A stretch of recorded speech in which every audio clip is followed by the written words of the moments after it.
Isang makasaysayang gabi ang muling ipinamalas ni Cooper Flagg matapos niyang maging pinakabatang manlalaro sa NBA history na umiskor ng 50+ puntos sa edad na 19 na years at 103 days.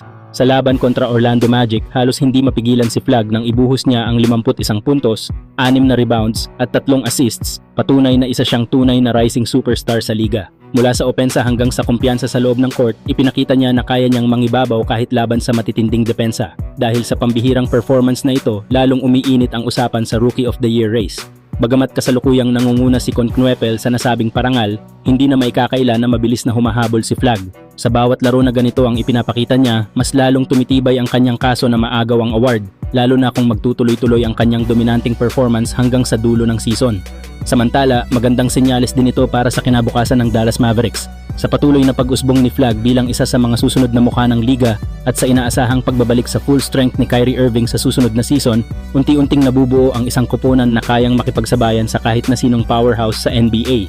Kapag nag-click ang kombinasyon ng talento at experience, posibleng maging isa ang Dallas sa mga koponang dapat bantayan sa mga darating na taon. Sa ngayon, malinaw ang mensahe, si Cooper Flagg ay hindi na basta prospect lang, kundi isa ng seryosong banta sa liga at sa mga parangal ngayong season. Kayo mga idol, ano sa tingin nyo? Karapat-dapat na bang maagaw ni Cooper Flagg ang Rookie of the Year kay Konknuepel? Samantala, posibleng magbalik na sa aksyon si Stephen Curry ng Golden State Warriors ngayong Lunes sa laban kontra Houston Rockets matapos makaliban ng mahigit 2 buwan at 27 sunod-sunod na laro dahil sa knee injury, ayon kay Shams Charania. Malaking tulong ito sa Warriors na kasalukuyang naghahanda para sa nalalapit na play-in tournament lalo na't pasok ang kanilang koponan dito. Asahan na si Curry ay unti-unting babalik sa kanyang forma upang pamunuan ang Golden State sa kanilang playoff push.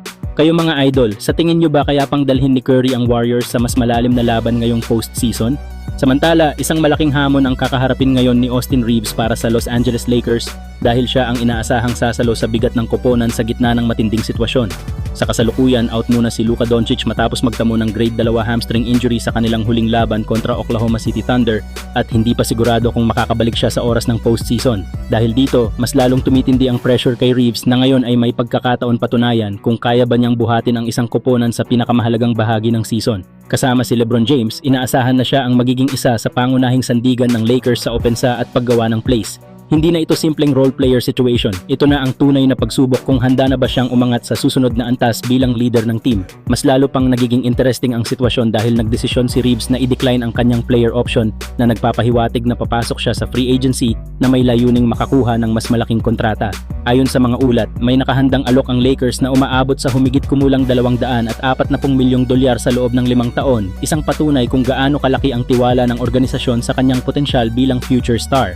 Gayunpaman, hindi magiging madali ang landas ng Lakers sa playoffs. Posibleng makaharap nila sa first round ang alinman sa Minnesota Timberwolves o Houston Rockets, dalawang koponang parehong may lakas at lalim ng lineup. Kaya naman kritikal na mag-step up ang buong roster, lalo na si Reeves upang matulungan si LeBron na dalhin ang koponan sa mas malalim na bahagi ng playoffs. Sa huli, ito ang magiging defining moment para kay Austin Reeves. Kung magagawa niyang dalhin ang Lakers hanggang second round ng playoffs, hindi malabong tuluyan na siyang kilalanin bilang isang tunay na star player sa liga. Kayo mga idol, ano sa tingin nyo? Kapag nadala ni Austin Reeves ang Lakers sa second round ng playoffs, masasabi na ba natin na isa na siyang legit star player? The buzzer! This break. Yeah, well, this is what the action that I thought they'd go to. You want Gobert to be the guy jumping out? Look at this handle, splits. It's a